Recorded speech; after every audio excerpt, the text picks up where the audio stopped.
Honestly, what is this? Bring your grandmother to work day. Someone get this relic off my range before she hurts herself. We're firing 7mm Magnum here, not knitting needles. The words, laced with the casual cruelty of unearned authority, echoed across the polished concrete of the advanced marksmanship facility. The small crowd of young, eager soldiers chuckled nervously, their eyes darting between the source of the insult and its target. Staff Sergeant Davis, a man whose muscles seemed to have more confidence than his mind, stood with his arms crossed, a smug smirk plastered on his face. He was the lead instructor, the gatekeeper of this temple of precision, and he clearly enjoyed the power that came with it. He pointed a thumb over his shoulder at the woman who was calmly unpacking a long, worn rifle case at firing position 4. She didn't look up. She didn't flinch. Her movements were economical, deliberate, each action flowing into the next with a silent grace that was the very antithesis of Davis's loud pronouncements. The laughter died in the sterile air, replaced by an awkward, heavy silence. The woman appeared to be in her late 40s, perhaps early 50s, with strands of silver woven through a tightly pinned bun of brown hair. Her uniform was crisp but faded, lacking the sharp, fresh from the quartermaster look of the younger soldiers. She wore the rank of Sergeant First Class, a respectable station, but her insignia indicated a career in logistics or administration, a world of supply chains and spreadsheets, not of cold bores and ballistic coefficients. To Davis, and to the trainees who took their cues from him, she was an anomaly, an unwelcome intrusion of the mundane into the sacred. But when the visiting 4-star general, who had been observing from the back of the gallery, saw the way she braced the old rifle against her shoulder, the way her body settled into the firing mat, as if taking root in the very foundation of the building, he stopped his conversation mid-sentence. He saw something the others didn't. He saw a posture that wasn't learned from a manual, but was forged in crucibles they couldn't imagine. He saw a stillness that wasn't passive, but was predatory. A flicker of memory, distant and dangerous, sparked in the old warrior's mind. If you believe that true strength doesn't need to announce itself, type silence below. The air in the state-of-the-art facility was thick with more than just the faint scent of gun oil and ozone. It was saturated with testosterone and the brittle confidence of youth. This was the bleeding edge of military technology, a place where simulations could replicate the wind shear over a Kandahar mountain pass, and targets could mimic the heartbeat of a hidden enemy. Staff Sergeant Davis was a product of this environment. He was young, physically imposing, and had memorized every technical manual for every piece of new equipment on the floor. He believed competence was a function of decibels, that the loudest voice in the room was the most knowledgeable. He saw the older Sergeant First Class, this woman named Morgan according to the roster he'd barely glanced at, as an embodiment of everything the new, streamlined army was trying to leave behind. She was analog in a digital world. Her rifle, which she now assembled with the patient care of a watchmaker, was an M21, a modified M14, a weapon of a bygone era. It was a beautiful piece of walnut and steel, but to Davis, it was a museum piece. He strode over, his boots thudding with performative authority. "Ma'am," he began, the word dripping with condescending formality, "I'm not sure you understand the course of fire today. This is a dynamic stress test. We're talking multiple targets, unknown distances, shoot/no-shoot decisions in sub-second time frames. That old thing," he gestured dismissively at her rifle, "is a fine parade piece, but it's not going to keep up." He was playing to his audience, the young soldiers who saw him as the pinnacle of modern warfare. He was reinforcing the hierarchy. He was the expert. She was the outsider. The onlookers shifted, their discomfort palpable. A few of the more seasoned NCOs, standing with the general's entourage, exchanged uneasy glances. They knew the smell of an ass chewing in the making, and Davis was marinating in it. Morgan, however, remained a placid island in a sea of his making. She finished seating the magazine, the solid click echoing with a finality that seemed to punctuate his monologue. She didn't look at him. Her focus was entirely on her equipment, her process. Her silence was not submission. It was a wall. It was a fortress of calm he could not breach with his verbal onslaught. This infuriating lack of reaction only goaded him further. "Look, I'm trying to do you a favor. I don't want the general to see one of his senior NCOs embarrassing herself. Why don't you go grab a coffee from the canteen, and we'll just mark you down as an observer." The insult was now direct, a public challenge to her competence, her role, her very presence. The world seemed to shrink to the space between them, the loud, posturing instructor and the silent, focused sergeant. And still, she said nothing. She simply adjusted the leather sling on her rifle, its worn texture a testament to years of use, a silent history that Davis was too blind to read. The challenge was officially announced from the control booth, the disembodied voice detailing a scenario designed to break even the most seasoned marksman. It was called the Chaos Cascade. 10 targets, positioned at ranges from 300 to 1,200 meters, would appear randomly. Some would be partially obscured, some would be moving, and interspersed among them would be no-shoot civilian targets. To complicate matters, a variable crosswind would be simulated, gusting unpredictably. The shooter had 90 seconds to identify, range, and engage all 10 hostile targets. A perfect score was considered a statistical impossibility, a theoretical limit of human and mechanical potential. A competent shooter might hit 6, an expert 8. Davis swaggered back to the control booth, grabbing a microphone to add his own color commentary, ostensibly for the benefit of the trainees. "All right, people, watch closely," he boomed, his voice tinny through the speakers. "This is where we separate the operators from the administrators." His eyes were locked on Morgan Station.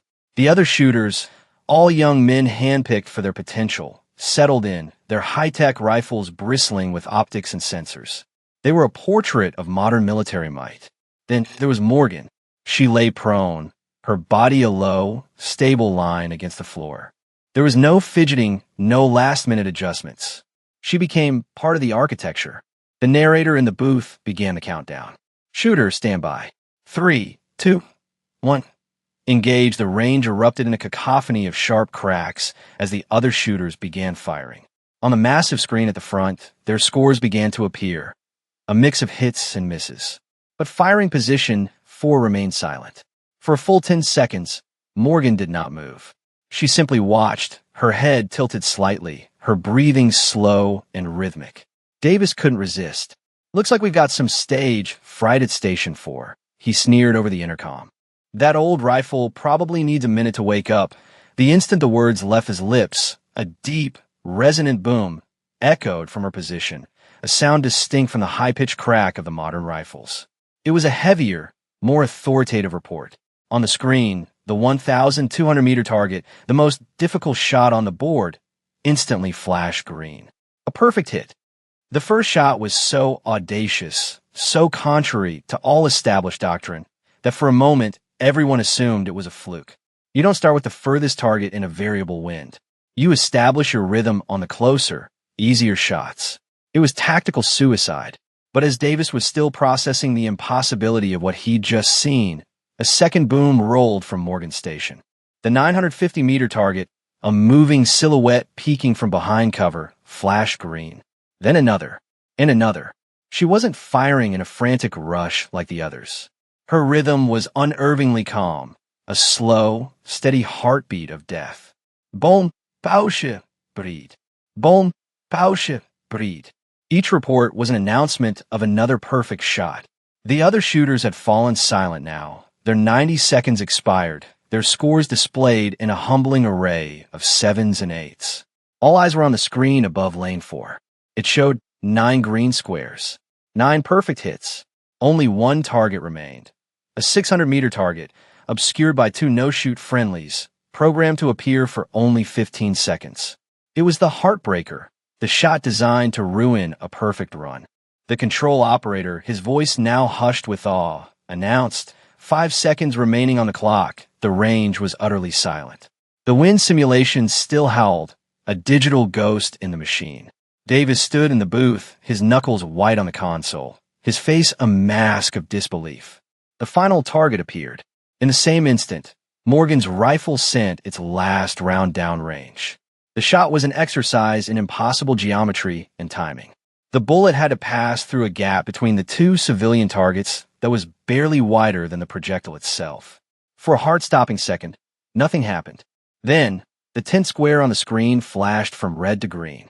A perfect score, 100 out of 100, in a time of 68 seconds. The deafening silence that followed was more profound than any explosion. It was a vacuum created by the sudden, violent death of arrogance. The collective gasp of 24 soldiers was a quiet breeze in that vacuum. Davis stared, his mouth agape. "No way," he whispered, the words barely audible. "That's not possible." Morgan remained prone for a moment longer, her eyes still to the scope, as if confirming her own work. Then, with the same unhurried grace, she cleared her weapon, laid it gently on the mat, and began to stand up, her expression as placid and unreadable as it had been from the very beginning. General Thorne moved with a purpose that belied his age. He walked not towards Morgan, but past her, his eyes fixed on the simple, olive-drab gear bag she had left behind her station. The general was a student of history, a warrior who understood that the future is built on the lessons of the past. He had seen a ghost on his range today, a style of shooting that hadn't been taught in decades. It was a technique born of patience and absolute economy of motion, a method from an era before digital scopes and laser rangefinders did the thinking for you. He knelt beside the bag, his aide-de-camp rushing to his side, confused. The general ignored him. He ran a hand over the worn canvas, feeling the history in the fabric. His fingers found a small, loose flap on the interior lining, something that looked like a simple repair patch. He lifted it. Beneath it, stitched into the bag with faded black thread, was a small, unassuming insignia. It was a stylized chimera, the head of a lion, the body of a goat, the tail of a serpent, encircled by a wreath of lightning bolts. It was a symbol few had ever seen, and fewer still would ever recognize. To the uninitiated, it was a meaningless doodle. To General Thorne, it was the calling card of a legend. It was the unit patch of the asymmetric warfare group's Project Chimera, a clandestine special missions unit from the early days of the global war on terror. They were ghosts, tasked with impossible missions deep behind enemy lines.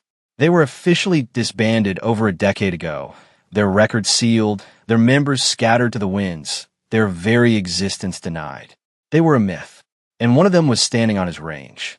Thorne stood up, his face grim, his eyes burning with a new understanding.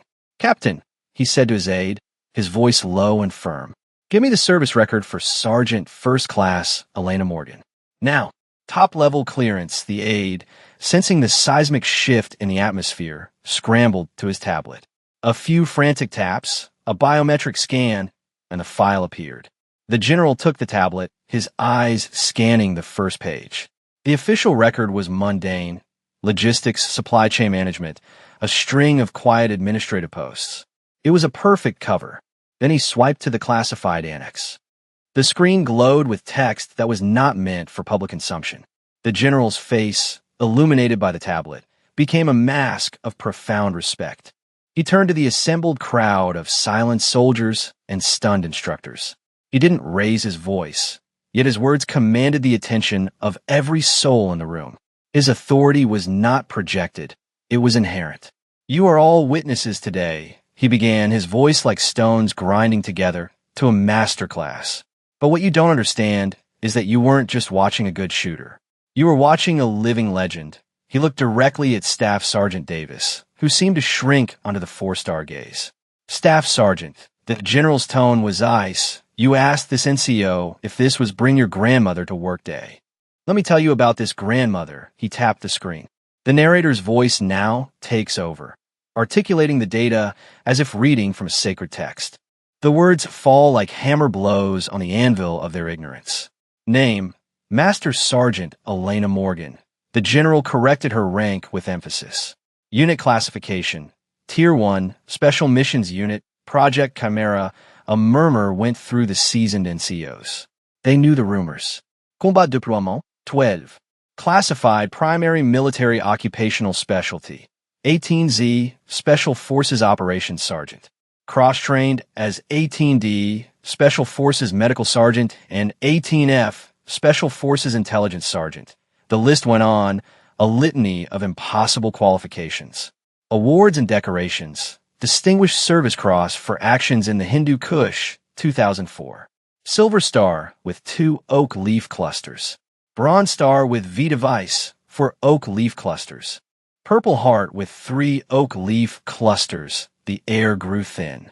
These weren't just medals. They were scars, paid for in blood and sacrifice on forgotten battlefields. Marksmanship qualifications, Distinguished Rifleman. President's 100 Tab. Special Operations Target Interdiction Course, Level 1 Instructor. Schoolhouse record holder since 2002. A record. The general paused, letting the weight of the next words settle. That she just broke. Herself, he lowered the tablet.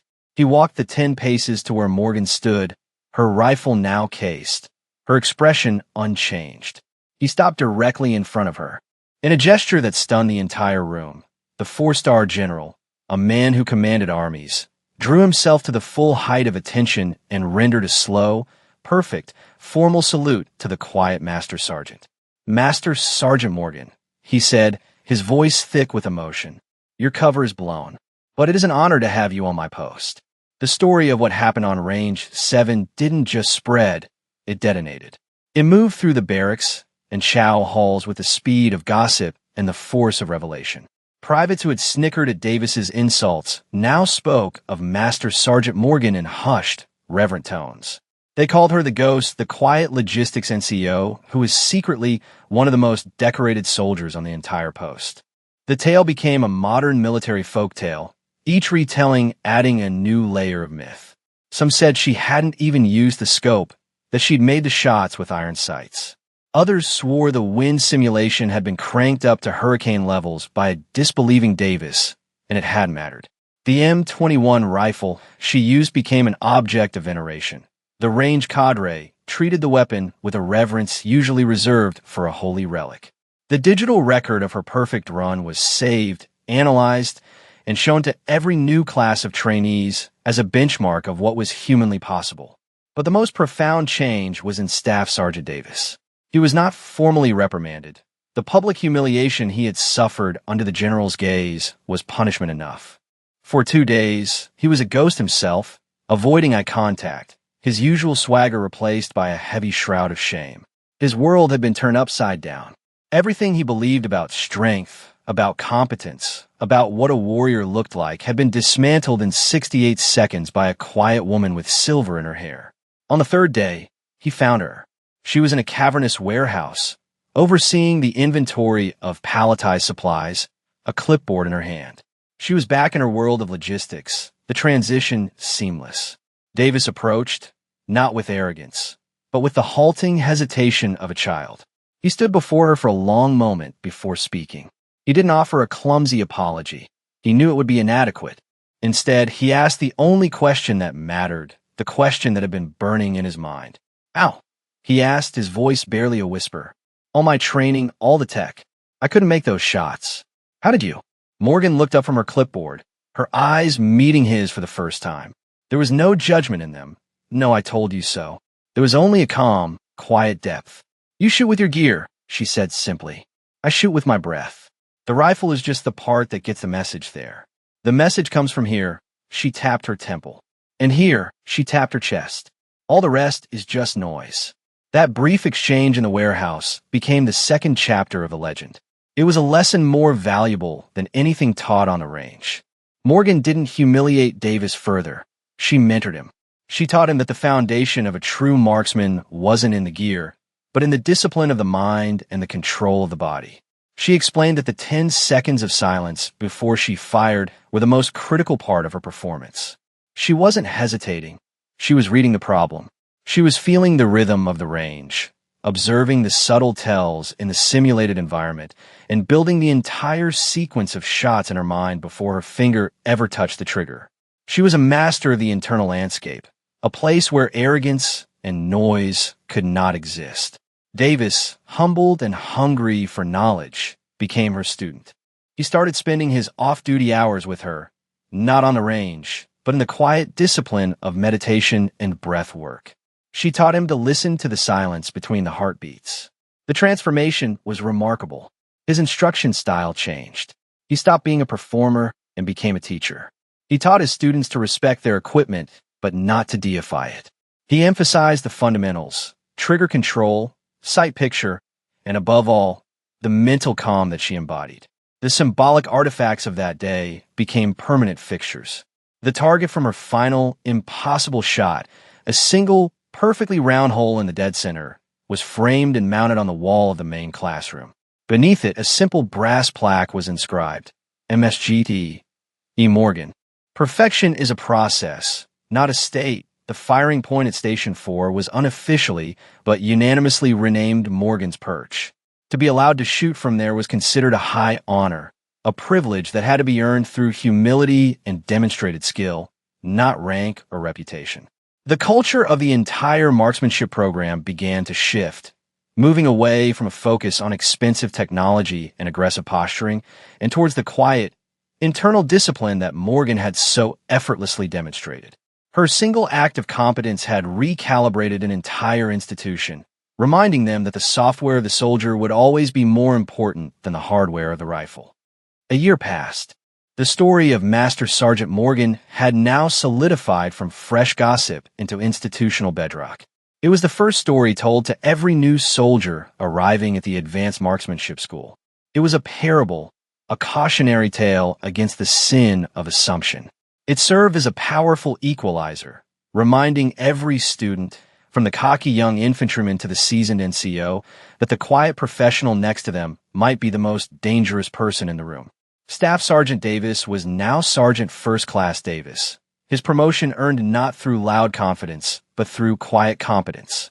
He was widely regarded as the best instructor at the facility, known for his patience, his deep technical knowledge, and his uncanny ability to diagnose a shooter's flaws by simply watching them breathe. One afternoon, he was overseeing a new class. A young, talented, but arrogant corporal was on the line, his state-of-the-art rifle looking more like a science experiment than a weapon.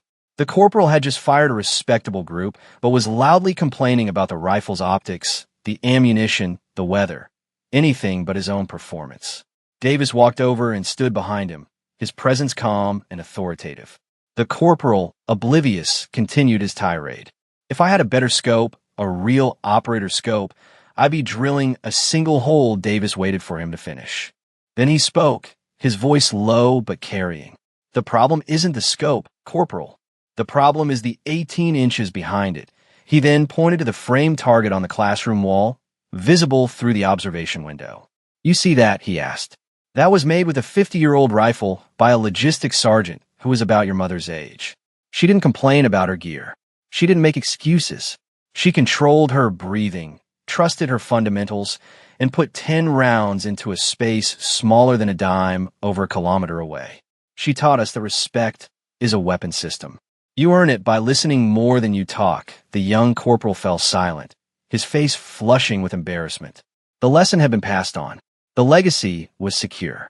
Morgan herself had since moved on, transferred to another quiet post to manage another set of spreadsheets. Her brief, spectacular return to the spotlight over. She left behind not a vacuum, but a new standard. True legacy is not a statue in a park or a name on a building. It is not found in the echo of loud victories or the polished gleam of medals in a display case. A true legacy is a living thing. It is the quiet competence passed from a master to a student. It is the humility that replaces arrogance in the heart of a leader. It is the whispered story that teaches a generation of new warriors that substance will always triumph over spectacle, that precision is more powerful than volume, and that the most formidable weapon in any arsenal is a calm and disciplined mind. Master Sergeant Elena Morgan's legacy was not the perfect score she shot that day. It was the culture of quiet professionalism that grew in the silence that followed. It was in the way Sergeant First Class Davis now taught his students, in the way a young corporal learned to check his ego at the door, in the institutional memory that would forever guard against the poison of easy assumptions. Her actions serve as a timeless reminder that in the deadly serious business of national defense, there is no room for prejudice based on age, gender, or appearance. The only metric that matters is performance. The quiet ones, the observers, the unassuming figures in the background, they're so often the ones who carry the heaviest burdens and the sharpest skills. They do not seek applause or recognition. Their reward is in the flawless execution of their duty, in the quiet satisfaction of a job done right. Their silence is not emptiness. It is the focused, disciplined core of their strength. For more stories where quiet competence triumphs over loud assumption and where silent professionalism defines their worth, subscribe to Unknown Heroine Tales.